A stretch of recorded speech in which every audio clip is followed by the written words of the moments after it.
military to be?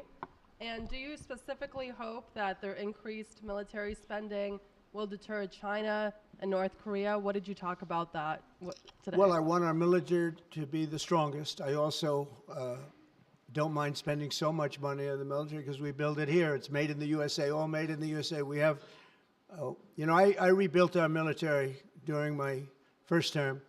Did a great job. We left some of it behind in Afghanistan, stupidly. There was no reason for that, but it was still, as much as it was billions and billions of dollars, but it was a small part of it. But we're going to have the strongest military by far.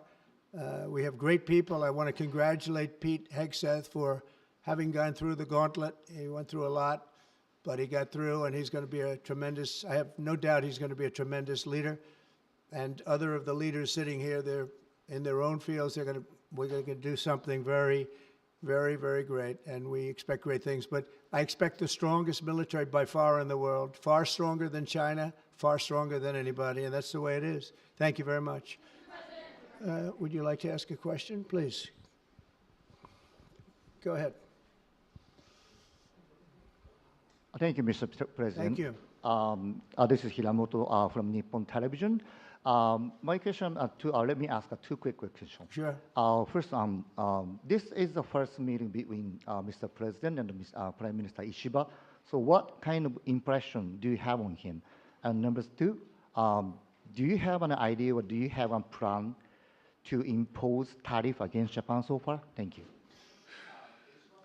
I think that he is going to be a great prime minister. I think he's a very strong man, very, very strong. I have great respect for him. I've known him for a long time through a reputation. Shinzo Abe thought the world of him, and I think he's going to do a fantastic job as prime minister. A very strong person.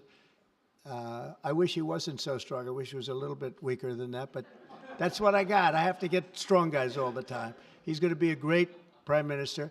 I also, in terms of tariffs, I mean, we're going to have tariffs, mostly reciprocal tariffs, where we go with, and I'm going to be probably meeting on that Monday or Tuesday, have an announcement, probably a news conference, but probably reciprocal tariffs where a country pays so much or charges us so much, and we do the same. So very reciprocal, because I think that's the only fair way to do it. That way, nobody's hurt.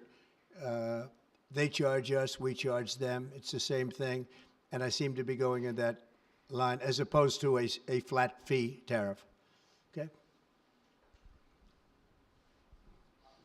Yes, go, please. Please, go ahead. Why don't you go ahead?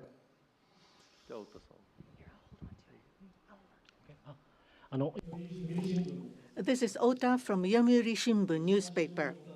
I have a question for Prime Minister Ishiba. So this is your very first summit meeting. What was your impression of President Trump? Were you able to build a good relationship of trust and confidence? In Northeast Asia, there are many challenges, China, North Korea, and so forth. And with President Trump, what did you appeal to him, and what kind of understanding were you able to obtain? On the economic field, there is the acquisition of U.S. Steel, by Nippon Steel, and there are expansion of import of LNG. What were the communication discussion did you have with President Trump? For the $1 trillion of investment from Japan to investment, what was his reaction? What about your communication on tariff front? This is the first time that I met with President Trump in person. So this was the first time meeting face-to-face. But for many, many years, I have watched him on television. So it was quite I was so excited to see such a celebrity on television, to see in person. On television, he is frightening, and he has a very strong personality. But when I met with him, actually, he was very sincere and very powerful and with strong will for the United States as for the whole world. I was able to feel that. This is not the sort of polishing or trying to suck up to him. for the world peace and for the regional stability that both of our countries need to play our role and make our endeavors and responsibility. As for the increase of our defense expenditures, it is not that we are told by the United States to do so. Japan, on our own decision and on our own responsibility, we need to increase our defense expenditures. But of course, we need to communicate and consult with the United States. But the responsibility is with Japan, and the decision is with Japan. Now, on the tariffs, that if it is mutually beneficial, tariffs need to be set. And as for Japan, as Mr. President has introduced to us, an unprecedented investment will be made from Japan to the United States, and so many jobs will be created. So $1 trillion is the target. And this will be to the benefit of the United States, but also to the benefit of Japan as well. Investment is mutually beneficial. So be it with U.S. Steel, as Mr. President says, it is not acquisition, it is investment. So the Japanese technology will be provided, and the better quality products will be manufactured in the United States, and the U.S. Steel will make products which will contribute not only to the United States and Japan, but also to the whole world. It is not one-sided. It will be reciprocal. It will be mutually beneficial. And I believe we were able to share on this, and that is the biggest result that I have seen today. Thank you very much. Go ahead, please. Yeah. I wanted to ask you about that U.S. Steel deal. So you're saying that is this a restructuring of the deal that's happening, and then will you approve? They're doing it as an investment, no longer a purchase. Okay. I didn't want it purchased, but investment I love. And they're going to do a big investment, subject to getting the deal done. And that's they'll be something doing you a would big. approve, where the U.S. I'm okay with that, sure. And for the Prime Minister, what was your argument to the President related to U.S. Steel? And one more on tariffs, Mr. President, if I could. You said on tariffs that you'd like them to be reciprocal back and forth.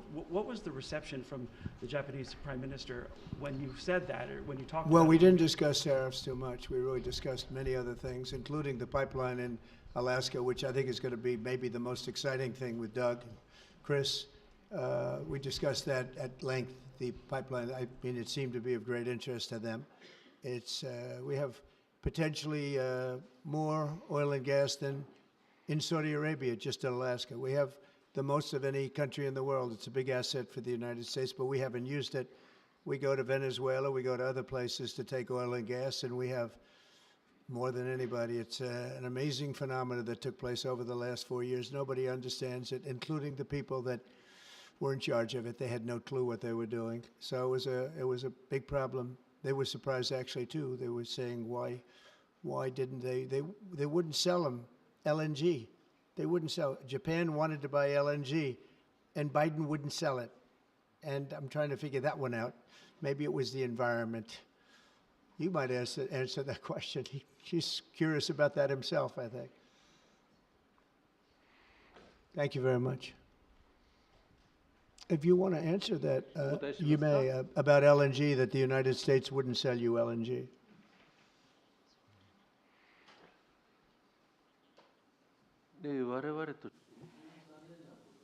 That was a really unfortunate thing, but the previous administration was not allowing the LNG to be exported to us. I believe that President Trump, on the day of his inauguration, allowed us to resume this importing. I think this is something that is really wonderful for us. And as the country of Japan, we are interested in importing not just LNG, but also bioethanol, ammonia, and other resources at a stable price, a reasonable price from the United States. And we also want to improve the trade deficit that the U.S. has towards Japan.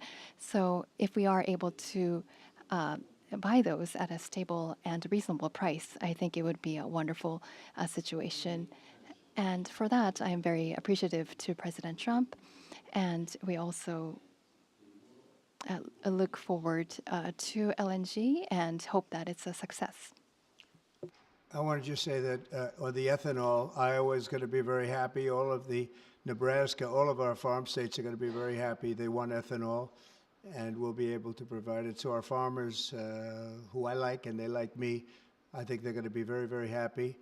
We've opened the sale of LNG immediately. Actually, we did it a few days ago. And China, right now, not only China, everybody wants to buy it. We have more than anybody, and they're all buying it. But Japan in particular, we're very happy that they're going to start immediately, and we can supply it to the world, but we're supplying it to Japan, and they're going to always be right up in the front of the line. Yeah, go ahead, please.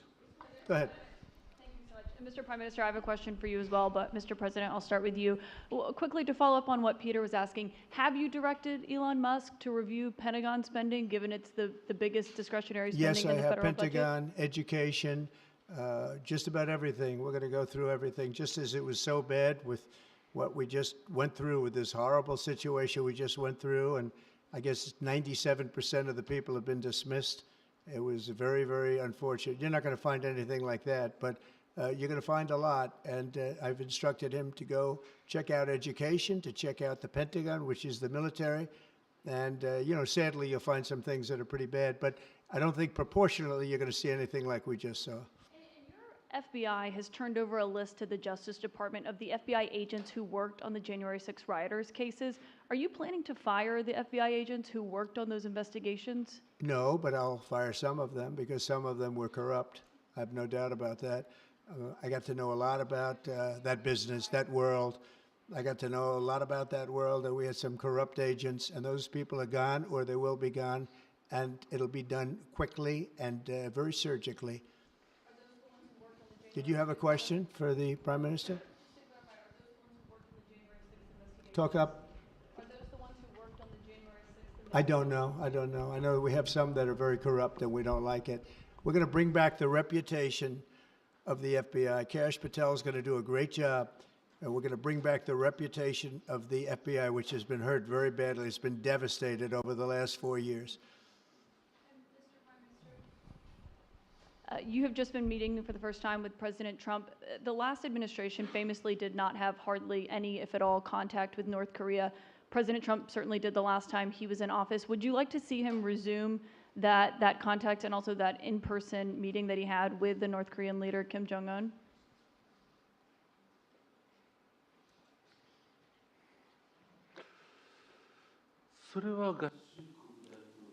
That is something that the United States needs to determine on its own, and it's not something that we should request. Having said that, but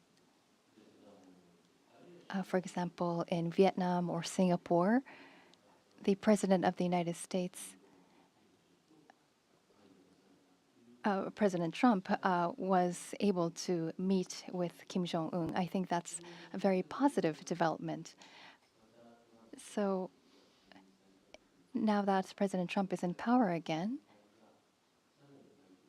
if we are able to move towards resolving issues with the North Korea, I think it would be great. And of course, for us, that includes not only denuclearization, but also resolving the abductee issue. And so not only the victims of the abductees, but also their families too are aging. And so our time is limited.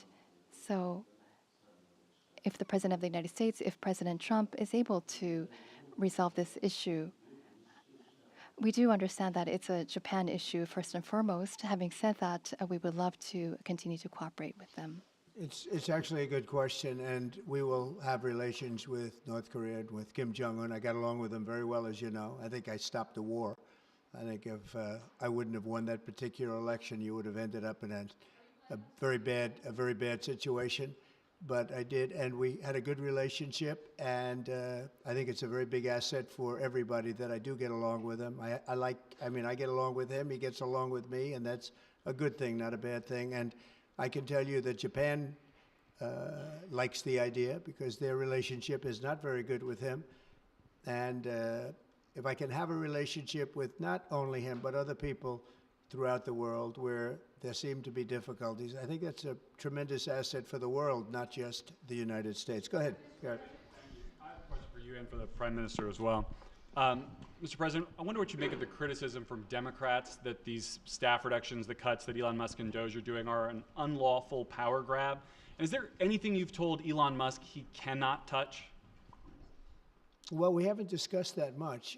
I'll tell him to go here, go there. He does it. He's got a very capable group of people.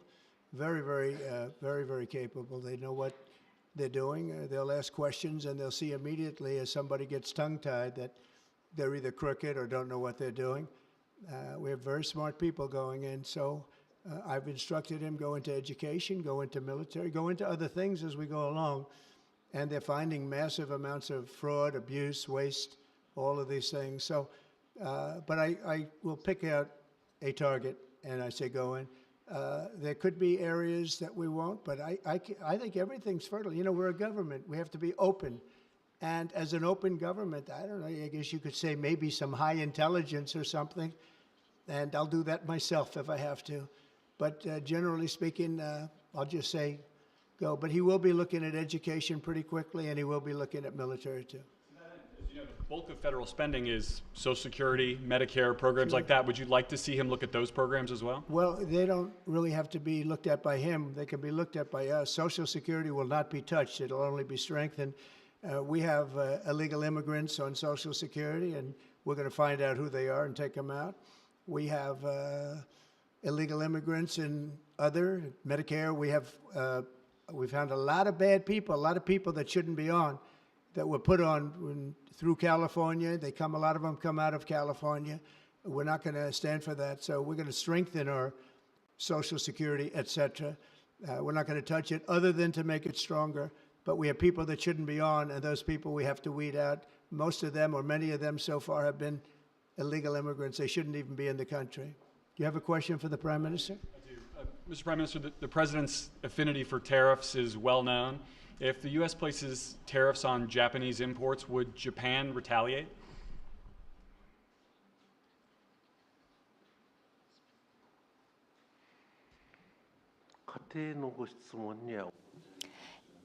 I am unable to respond to a theoretical question. That's the official answer that we have.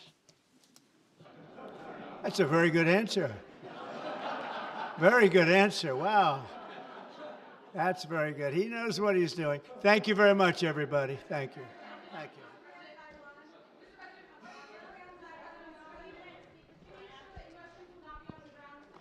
Thank you, everybody.